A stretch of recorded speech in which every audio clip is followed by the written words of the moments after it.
Keep them coming in.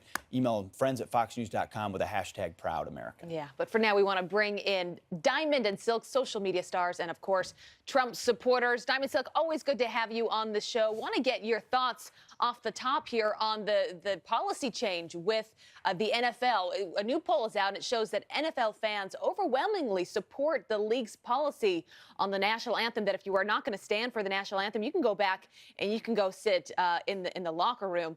Are you surprised by those stats? Well, first of all, I'm very happy that the NFL is standing up for what's right. That's right. You know, and standing up for the veterans, the patriotic fans that's in the stands, that's paying their money to see these players stand for the flag. You know what? This is not about a white thing or a black thing. This is about doing the right thing. That's right. And when you do the right thing, you stand up, you be patriotic, you stand up for our veterans, you stand up, you stand and you salute the flag in honor of them, you know, because our veterans, they didn't kneel. They didn't kneel. They stood up and fought for our freedoms. That's right. So it's time for us to stand up and make sure that we honor them and we respect them. And imagine what would have happened if they would have kneeled in protest and surrender. If the people that sacrificed their life would have kneeled and surrendered and just said, forget it, you don't deserve any type of freedom. What did these football players do during their off season? Did they do any type of protesting? You stand for the flag, or you can kneel in the locker room or in the unemployment line. Well, hold on one second, though, ladies. So this is actually branched out to the NBA as well. The coach of the Golden State Warriors, Steve Kerr, said that what you're talking about is actually fake patriotism. What's your reaction?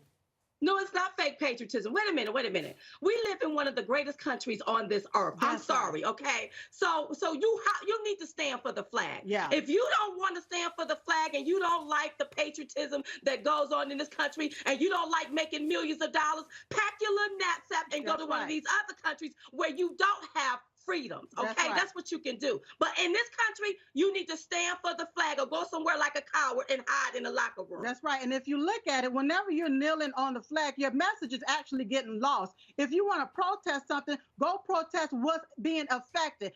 Protesting and standing and marching in the streets is not doing absolutely nothing. People have been protesting and marching for years, and what have they gotten? They're still marching and protesting, talking about injustice. We want to climb up the rough side of the mountain and don't realize you've already made it to the top of the mountain.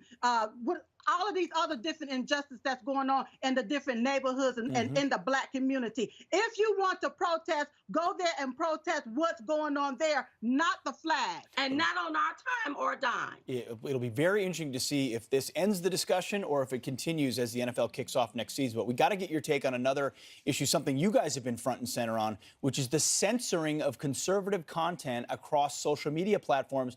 It has been happening to you, and you've been very outspoken, even testifying about it.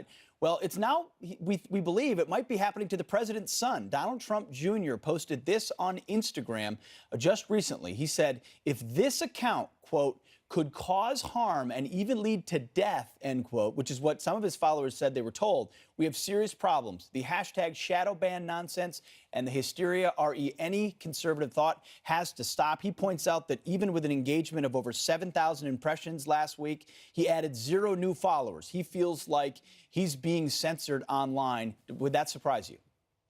Well, you know what? It's not surprising because it's happening to a lot of conservative voices. It's even happening to the president of the United States. That's right. And it must stop. You know, if we don't get a handle on this here, we're going to have these social media platforms trying to dictate everything to us, telling us what we can and we cannot see. It's time to bring this to a halt. We know that these social media platforms like Facebook and Instagram and Twitter are trying to win an election for the left, and it's not going to work. This is clearly censorship. This is suppression of voices. It is not fair. If they're supposed to be a platform for all ideas, you can't suppress some ideas. You can't deem them as hate, and you can't start. That's offensive. That's offensive, deeming somebody as hate and making them look like they're going to die if they view some pictures of family, of their family. That's offensive, and that needs to be brought to the table, and that needs to stop. All right. Well, great points, Diamond and Silk. And just for the record, we did reach out for Instagram for comment to get their response. We have not received one as of yet. Thank you for joining us, and we hope you're enjoying